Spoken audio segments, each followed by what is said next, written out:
सुबह सुबह आप तमाम दर्शकों का बहुत बहुत स्वागत है। खबरें विद न्यूज हाट देख रहे हैं आप। मैं हूं सागर और मेरे साथ मौजूद है न्यूज हाट के managing editor Ajay Kumar Mishra sir. नमस्ते सर। नमस्ते नमस्ते। तो देखिए, मुख्यमंत्री सम्राट चौधरी लगातार एक्शन मोड में है।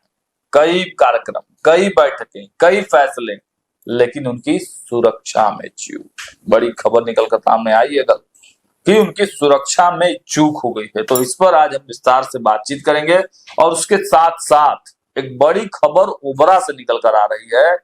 ओबरा के जो माननीय विधायकों के बीच की जो लड़ाई थी, अब उसका फाइनल स्टेज आ गया है। तो उस पर भी विशेष बातचीत करेंगे। बड़ा प्रसिद्ध एक समय वो बहुत चर्चा का केंद्र बना हुआ था, उस पर हम लोग विशेष रूप से बातचीत करेंगे। और उसके साथ साथ बिहार में कई आईएएस ऑफिसरों का आगमन होने वाला है, इस पर विशेष रूप से चर्चा होगी। और शराब माफियाओं की अब गिरफ्तारी हो रही है।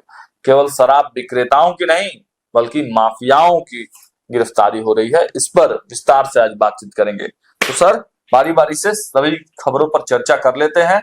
सम्राट चौधरी एक्शन मोड में है, लेकिन उनकी सुरक्षा में चूक। सम्राट चौधरी कल बक्सर गए थे, है ना। वहाँ जो है उनका कार्यक्रम था, 52 भगवान जेल के अंदर उनकी पूजा करने गए थे जी, है ना जी। 52 भगवान का मंदिर भी वहाँ है जिसमें पूजा करने गए थे। और 52 भगवान को मुक्त कराने के लिए जेल बक्सर जेल के अंदर वो मंदिर है, उसको मुक्त कराने के लिए जो है सालों से आंदोलन चल रहा है ना। जेलर के आदेश पर होती है भगवान 52 की पूजा। मतलब लोग नहीं जा सकते हैं अपने से, तब तक जेलर अनुमति नहीं देगा। जेल के अंदर है, हाँ। तो स्वाभाविक है कि पूजा दर्शन नहीं कर सकता है लोग। बिल्कुल, इसकी मुक्ति के लिए जो है लंबी लड़ाई चल रही है, समझे। इसलिए 52 द्वादशी पर हर साल लगता है वो भव्य मेला।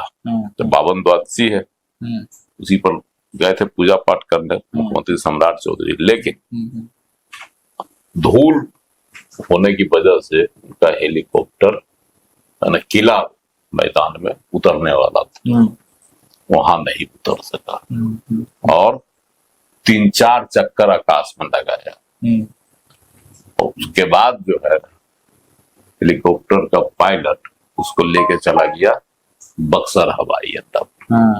वहां जो है कोई सुरक्षा की व्यवस्था नहीं थी, उतारा गया, लैंड किया। तो ये सुरक्षा, मुख्यमंत्री की सुरक्षा का सवाल था, सुरक्षित उनका लैंडिंग करा दिया गया। लेकिन क्योंकि कोई सुरक्षा कर भी नहीं था, ना कोई पुलिस की व्यवस्था थी, तो वहां बच्चे लोग पहुंच गए हेलीकॉप्टर के करीब और वीडियो बनाने लगे, फोटो खींचने लगे सम्राट चौधरी की। तो ये जो है एक बड़ी घटना हुई, सुरक्षा में चूक की घटना है नहीं बड़ी भाई। मुख्यमंत्री हैं, अगर वहां लैंड कर रहे थे तो पुलिस को सूचना दी जानी चाहिए। लैंड करके लड़के बच्चे पहुंच गए, कोई सट जाता, कुछ हो जाता। हाँ, फोटो खींचने लगे। ये सब होने के बाद बहुत देर के बाद पुलिस प्रशासन वहां पहुंचा।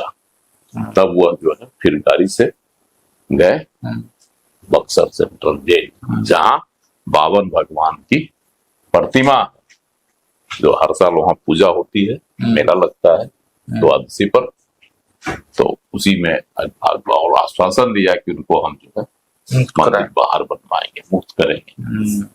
तो ये एक बड़ी घटना है।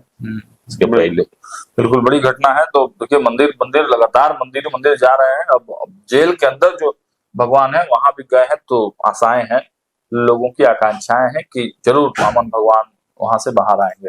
आगे बढ़ते हैं, बात कर लेते हैं ओबरा विधानसभा से जो खबर निकलकर सामने आई है। एक समय का बड़ा चर्चित ये केस रहा है। इस पर अब माननीय न्यायालय का फैसला आया।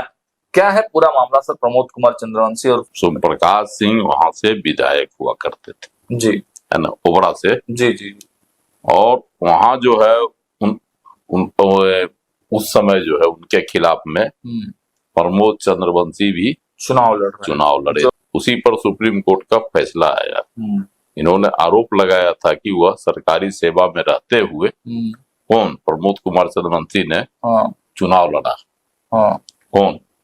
सोम प्रकाश सिंह सरकारी सेवा में रहते ही। हाँ, वह पुलिस अधिकारी थे। हाँ, तो उसमें चुनाव लड़े थे। चुनाव यही लड़े। मामले पर सुप्रीम कोर्ट का फैसला आया। मामला पुराना है, लेकिन फैसला बहुत दिनों बाद आया, है ना।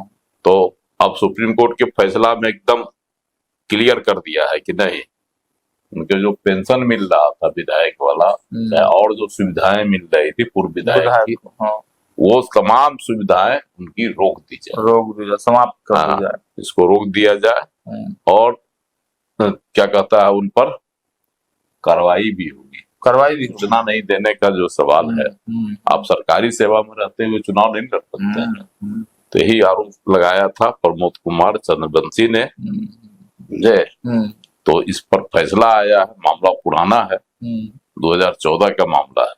अब अपील संख्या है 5652 2014। मतलब देर से आए दुरुस्त आए।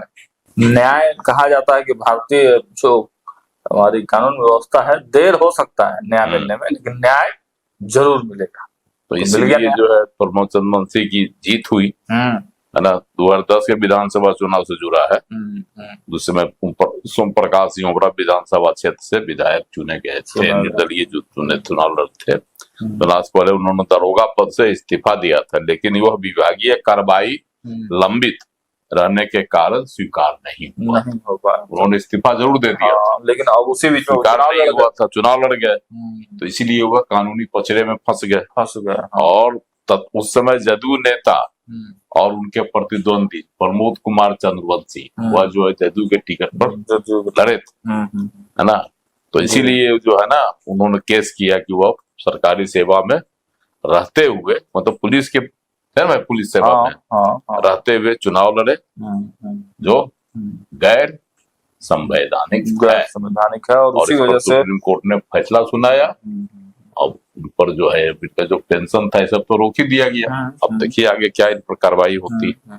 तो आगे बढ़ते हैं। अब एक बड़ी खबर बिहार के आईएएस अफसरों से रिलेटेड निकल कर सामने आ रही है। देखिए, बिहार में जो प्रशासनिक व्यवस्था है, लगातार उसकी चर्चाएं हो रही है, क्योंकि सम्राट सरकार फुल एक्शन मोड में है और लगातार जो है आप देखिए कि दनादन ट्रांसफर पोस्टिंग हो रहे हैं। कल ही हमने चर्चा किया था कि भाई जो नीतीश सरकार के अधिकारी रहे हैं, उन्हीं लोगों को घुमा फिराकर प्रभार दिए जा रहे हैं। लेकिन अब बिहार को कई नए आईएएस अधिकारी मिलने वाले हैं। उन आईएएस अधिकारियों के बारे में चर्चा कर लेते हैं। सर, कौन कौन से वो आईएएस अधिकारी हैं? जो देखिए 6 आईएएस अधिकारी हैं जो बिहार में आएंगे जी, बिहार कैडर में है, लेकिन हैं दूसरे राज्यों के, उसमें बिहार के जी। उनमें आपको जो है, अगर देखा जाए सबों को देखिएगा कौन कहाँ से हैं, तो विनय कुमार है, हिमाचल प्रदेश के बिलासपुर के रहने वाले। वो विनय तिवारी वाले नहीं है, विनय कुमार हैं। उसके बाद नवनीत आनंद है, ये बिहार के ही हैं।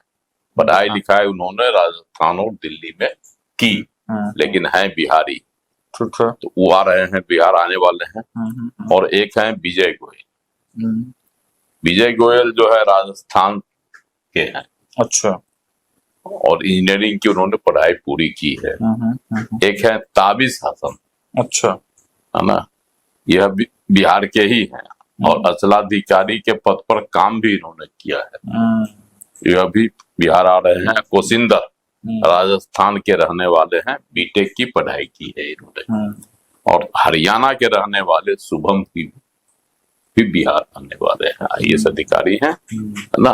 वह स्नातक पढ़े हुए हैं, लेकिन इन्होंने जो है आईएएस की परीक्षा की तैयारी की और उसमें सफल रहे। बिहार जो है 6 नए आईपीएस अधिकारी आने वाले हैं। अभी जो है सरकार ने, सम्राट सरकार ने कई प्रशासनिक अधिकारियों का तबादला भी किया, पोस्टिंग भी की नए जगहों पर। इनमें आईएएस भी हैं, आईपीएस भी हैं, और बिहार जो है सर्विस सेवा के लोग हैं, बिहार पुलिस सेवा के भी लोग हैं, सब हैं। तो इनका किया गया। अब जो है 6 नए आईपीएस अधिकारी आ रहे हैं बिहार में। उनमें विनय कुमार हिमाचल प्रदेश के बिलासपुर के रहने वाले, है ना।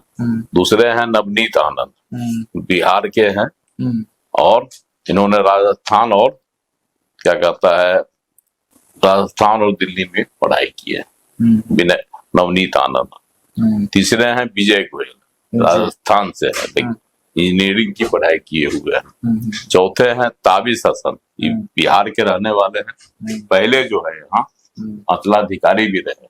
अब जो उन्होंने आईपीएस की परीक्षा पास की और ट्रेनिंग के बाद अब बिहार आ रहे हैं। उसके बाद है कुशिंदर, ये राजस्थान के रहने वाले हैं, ये भी बीटेक। और छठे हैं शुभम, हरियाणा के रहने वाले हैं, स्नातक की पढ़ाई की है। ये 6 आईपीएस अधिकारी निकट भविष्य में बिहार को मिलने वाले हैं। तो आप समझिए कि सम्राट बिहार की जो है कानून व्यवस्था पर नए अधिकारी है, कड़क रहेंगे। तो सम्राट के जो ड्रीम प्रोजेक्ट है, बुलडोजर कानून का राज, बुलडोजर राज, उसको ये कल है वो कह रहे थे कि भाई एआई से पकड़ा जाएगा हरा गमछा वाला। तो तंज तो कसते ही रहते हैं सम्राट चौधरी। और पुलिस को खुली छूट उन्होंने दे ही दी है।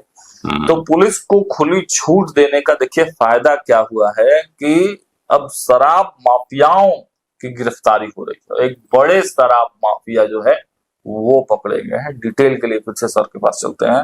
सर, अब तक तो केवल छोटे मोटे लोग ही पकड़े जाते थे, हालांकि पहले और भी लोग पकड़े गए हैं, लेकिन फिर से एक बड़ा कुख्यात जो है शराब माफिया पकड़ा गया।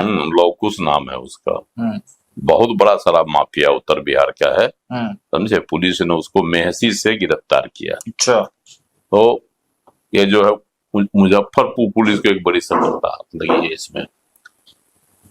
पुलिस ने पिछले 4 सालों से लगातार इसको गिरफ्तार करने के लिए प्रयास कर रही थी, लेकिन वह फरार चल रहा था, पकड़ा नहीं जा रहा था। नाम है लौकुश। पूर्वी चंपारण के मेहसी से वह पकड़ा गया। इस बड़े शराब कारोबारी का जो है बड़ा सिंडिकेट था, है ना। अब शराब बाहर से लाना, अवैध शराब बनाना, उसके बाद उसको बेचवाना, बहुत बड़ा नेटवर्क था इसका।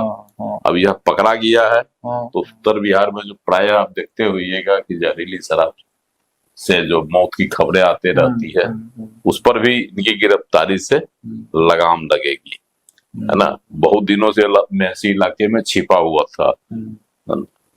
2022 का है एक मामला है जिसमें जो पारू थाना पे पुलिस ने एक बड़ी कार्रवाई को अंजाम दिया था। उस वक्त पुलिस ने छापामारी के दौरान करीब 2200 लीटर विदेशी अवैध शराब की एक बड़ी खेप बरामद की थी। इसके साथ ही मौके से 6 से 7 जिंदा कारतूस, तस्करी में इस्तेमाल होने वाला एक बड़ा ट्रक और एक कार भी जब्त की गई थी। इस पूरे मामले में लौकुश को मुख्य आरोपी बनाया गया था, समझे, जिसके बाद से ही वह भूमिगत हो गया था, लेकिन उसका कारोबार चल ही रहा था। इस हाई प्रोफाइल गिरफ्तारी के संबंध में मुजफ्फरपुर के सिटी एसपी मोहिबुल्लाह अंसारी ने प्रेस को जानकारी दी। उन्होंने बताया कि पारू थाना के कांड में 4 साल से वांछित चल रहे मुख्य शराब माफिया लौकुश को गिरफ्तार कर लिया गया। आगे जो न्यायिक हिरासत में भेज दिया गया, आगे फिर इसकी कार्रवाई होगी। चलिए, तो देखिए जो भी बड़े अपडेट्स थे वो हमने आप तक पहुंचाए और लगातार ग्राउंड जीरो से लेकर अंदर खाने की खबरें तक आप तक पहुंचाते रहेंगे। कमेंट बॉक्स में अपनी प्रतिक्रिया जरूर दें। देखते रहिए न्यूज़ 8। बहुत बहुत धन्यवाद।